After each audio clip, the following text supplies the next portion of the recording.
العلم هو النور الهادي والمفتاح لكل الخير من يرد الله به خيرا.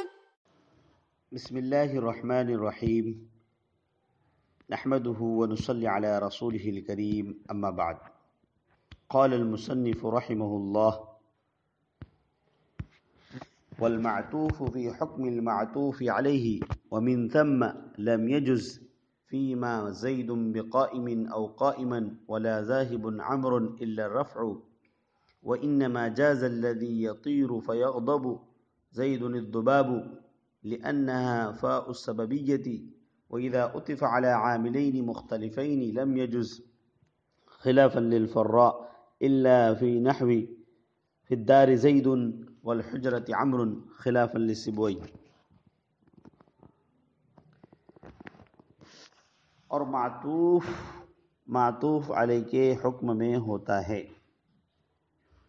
اسی وجہ سے جائز نہیں ہے ما زید بقائم یا قائما ولا ذاہب عمرو جیسی مثال، الا الرفع مگر رفع کے ساتھ.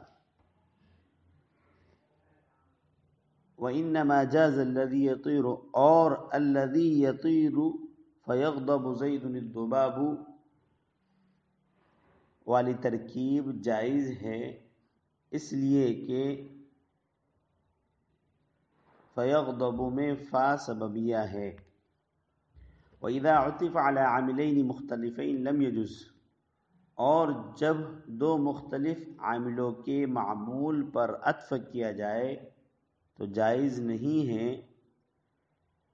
امام فرا کا اس میں اختلاف ہے، مگر فی الدار زید والحجرۃ عمرو جیسی مثال میں. اس میں امام سبوئی کا اختلاف ہے. طلبہ عزیز، یہاں سے مصنف ایک قاعدہ بیان فرما رہے ہیں حرف عطف بحرف سے متعلق. چنانچہ کہتے ہیں کہ معطوف ہمیشہ معطوف علیہ کے حکم میں ہوتا ہے، یعنی جو چیز معطوف علیہ کے لیے جائز ہوگی وہی معطوف کے لیے بھی جائز ہوگی، اور جو چیز معطوف علیہ کے لیے ناجائز ہوگی تو وہی چیز معطوف کے لیے بھی ناجائز ہوگی.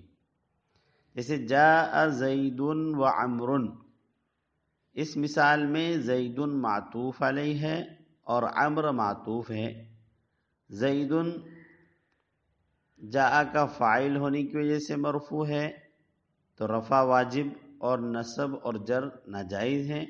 تو اسی طرح عمرو بھی جاء کا فاعل ہونے کی وجہ سے مرفوع ہوگا اور رفع واجب ہے، نصب اور جر جائز نہیں. اسی طرح معطوف علیہ اگر کسی چیز کی صفت بن رہا ہے تو معطوف بھی اس کی صفت بنے گا. اگر معطوف علیہ کسی کی خبر بن رہا ہے تو معطوف بھی اس کی خبر بنے گا. جیسے صفت کی مثال آپ لے لیجئے، قام زید العالم والعاقل. یہاں پر دیکھیے العالم یہ زید کی صفت ہے، معطوف علیہ ہے، تو والعاقل میں العاقل جو کہ معطوف ہے تو یہ بھی زید کی صفت بنے گا. اس طریقے سے زید عاقل شاعر و شاعر، اس مثال میں عاقل معطوف علیہ ہے اور شاعر معطوف ہے. عاقل یہ زید کے لیے خبر بن رہا ہے تو شاعر جو معطوف ہے وہ بھی زید کے لیے خبر بنے گا.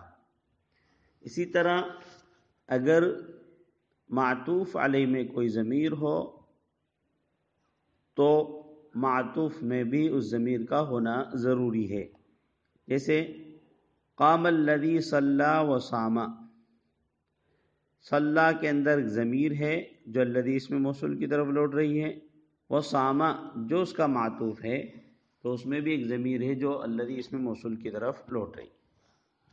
اگر آپ یہ قاعدہ سمجھ چکے ہیں کہ معطوف علیہ کے حکم میں ہوتا ہے تو مصنف آگے ایک تفریع بیان کر رہے ہیں اسی قاعدے پر، ومن ثم لم يجز فی ما زید بقائمین او قائما ولا ذاہب عمر الی الرفع.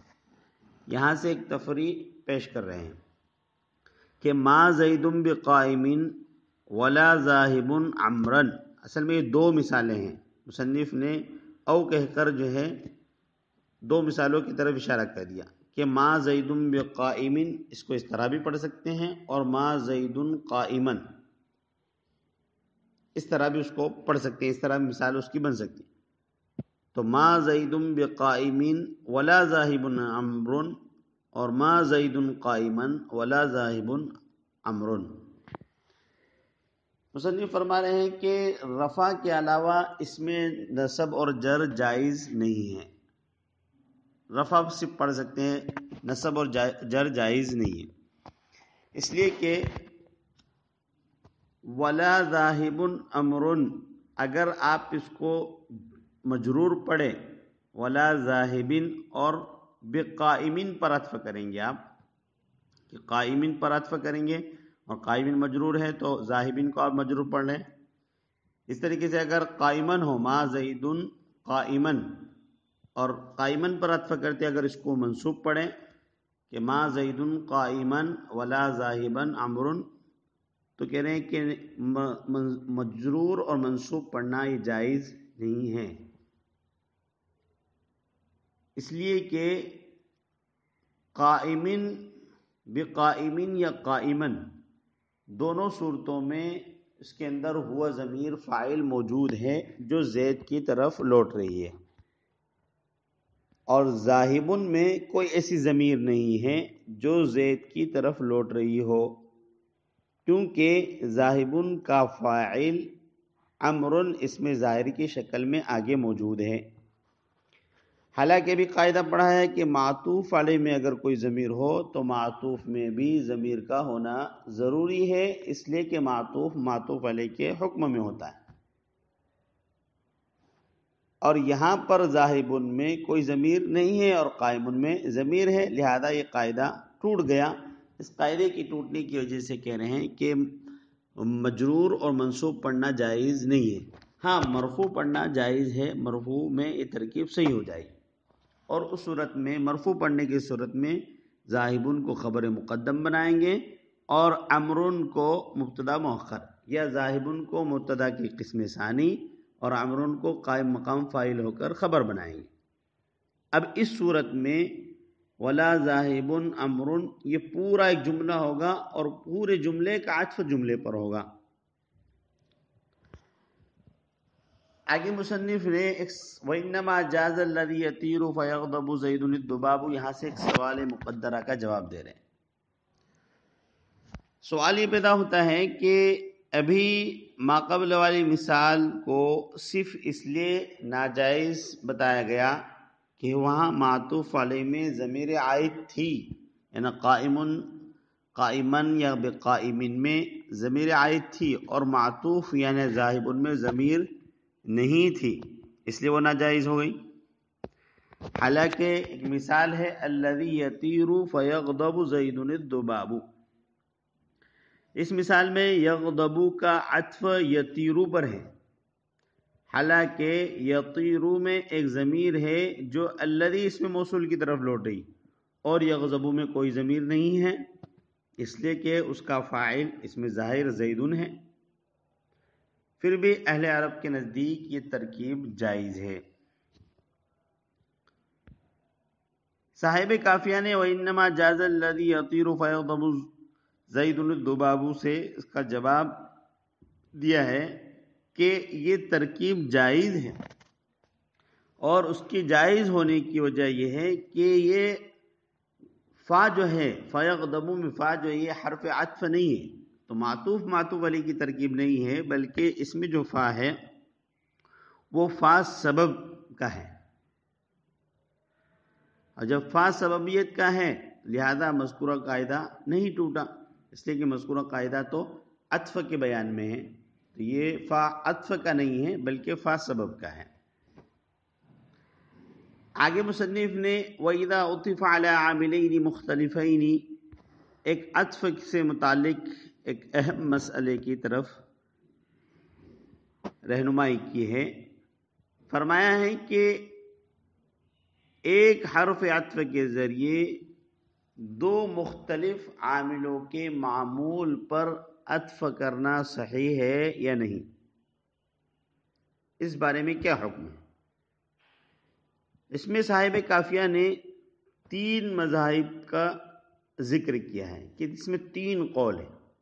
علماء نحات کے 3 مذاہب ہیں کہ ایک حرف عطف کے ذریعے 2 مختلف عاملوں کے معمول پر عطف کرنا صحیح ہے یا نہیں. سب سے پہلا مذہب جمہور علماء نحات کا ہے. وہ کہتے ہیں کہ فی الدار زید والحجرۃ عمر، اس مثال کے علاوہ ایک حرف عطف کے ذریعے 2 مختلف عاملوں کے معمول پر عطف کرنا صحیح نہیں ہے. اس لیے کہ یہ اہل عرب سے یہ مثال سنی گئی ہے. اس کے علاوہ میں کہیں اور ایک حرف عطف کے ذریعے 2 مختلف عاملوں کے معمول پر عطف کرنا صحیح نہیں ہے. جیسے ان زیدن ضرب عمرن وبکرن خالدن، اس مثال میں دیکھیے بکرن کا عطف زیدن پر ہے جو ان کا اسم ہے، اور خالدن کا عطف عمرن پر ہے جو ضرب کا مفعول ہے، اور حرف عطف واو ایک ہے. تو جمہور کے نزدیک یہ جائز نہیں ہے، اس لیے کہ ایک حرف عطف اپنے ضعف کی وجہ سے 2 مختلف عاملوں کا قائم مقام نہیں ہو سکتا. تو ایک حرف عطف کے ذریعے 2 مختلف عاملوں کے معمول پر عطف کرنا یہ جمہور کے نزدیک جائز نہیں ہے، صرف ایک مثال میں. اور وہ کون سی مثال ہے؟ فی الدار زید والحجرۃ عمر. اور اس جیسی مثال سے مراد یہ ہے کہ معطوف علی مجرور مقدم ہو اور اس کے بعد مرفوع یا منصوب ہو، اور معطوف بھی ایسا ہی ہو.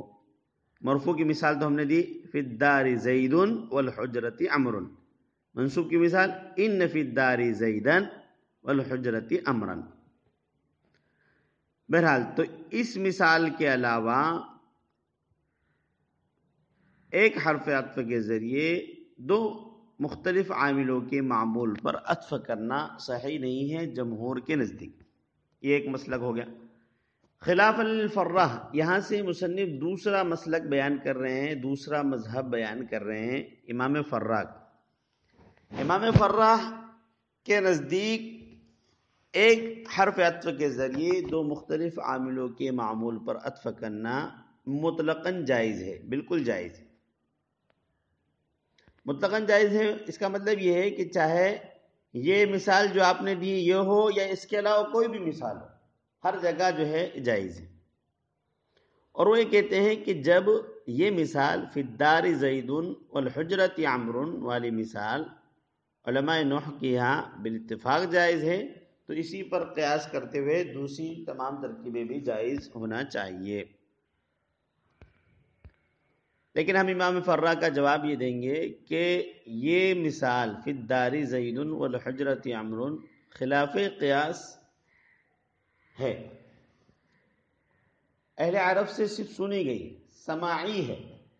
اور جو خلاف قیاس ہو، جو مثال یا سماعی ہو، تو اس کو مورد سماع پر ہی منحصر کرتے ہیں، یعنی اس کو اسی حد تک محدود رکھتے ہیں، اس پر دوسرے کو قیاس نہیں کر سکتے. یہ دوسرا مذہب امام فراہ کا ہوا، وہ بالکل جائز کہتے ہیں، ہر جگہ جائز ہے. اس ترکیب میں جیسے جائز ہے تو دوسری جگہوں پر بھی جائز ہے، ایک حرف عطف کے ذریعے 2 مختلف عاملوں کے معمول پر عطف کرنا. تیسرا مذہب امام سیبوئی کا ہے، خلاف لسیبوئی. امام سیبوئی فرماتے ہیں کہ اس طرح عطف کرنا بالکل بھی جائز نہیں. اور یہ جو مثال دی ہے آپ نے فی الدار زید والحجرۃ عمر، اس میں بھی جائز نہیں ہے. اس لیے کہ حرف عطف عامل ضعیف ہونے کی وجہ سے دو مختلف عاملوں کے قائم مقام نہیں بن سکتا۔ اچھا، تو پھر یہ جو اہل عرب کے نزدیک، اہل عرب سے یہ سنی گئی ہے اور اہل عرب اس کو استعمال کر رہے ہیں، فی الدار زید والحجرۃ امن، اس کے متعلق کیا فرماتے ہیں امام سیبوئی؟ تو وہ یہ کہتے ہیں کہ پہلی بات تو یہ ہے کہ یہ مثال بھی صحیح نہیں، لیکن اگر اس کو صحیح مان بھی لے تو یہاں پر معطوف میں حرف جر تقدیراً ماننا پڑے گا، یعنی محذوف ماننا پڑے گا۔ اس کی تقدیر عبارت اس طرح ہوگی، فی الدار زید وفی الحجرۃ عمر، معطوف میں فا حرف جر مقدر ماننا پڑے، اور پھر کہتے ہیں کہ پھر پورے جملے کا عطف پھر جملے پر ہو جائے گا۔ تو جو اہل عرب استعمال کرتے ہیں فی الدار زید والحجرۃ عمر، تو وہاں پر حرف جر مقدر ہوتا ہے۔ اور زیادہ صحیح مذہب جو ہے علماء جمہور کا ہے، اس لیے کہ وہ افراد اور تفریق سے خالی ہے، اور صاحب کتاب نے اسی کو مقدم کیا ہے۔ یہ بھی اس بات کی طرف مشیر، یہ بات بھی اس کی طرف مشیر ہے کہ صاحب کتاب کے نزدیک بھی جمہور کا مذہب یہ زیادہ بہتر اور صحیح ہے۔ کون سا مذہب؟ کہ ایک حرف عطف کے ذریعے دو مختلف عاملوں کے معمول پر عطف کرنا یہ جائز نہیں ہے، سوائے اس کے جو اہل عرب سے جو مثال سنی گئی ہے۔ اسی پر ہم اپنے درس کو اختتام کے حوالے کرتے ہیں۔ اللہ تعالی ہمارے اس پڑھنے پڑھانے کو قبول فرمائے، علم نافع عطا فرمائے۔ وصلی اللہ تعالی علی خیر خلق محمد وعلی آلہ وصحبہ اجمعین۔ السلام عليكم، لا تنسوا الاعجاب بالفيديو والاشتراك في القناة تشجيعا لنا لنستمر بنشر المزيد إن شاء الله.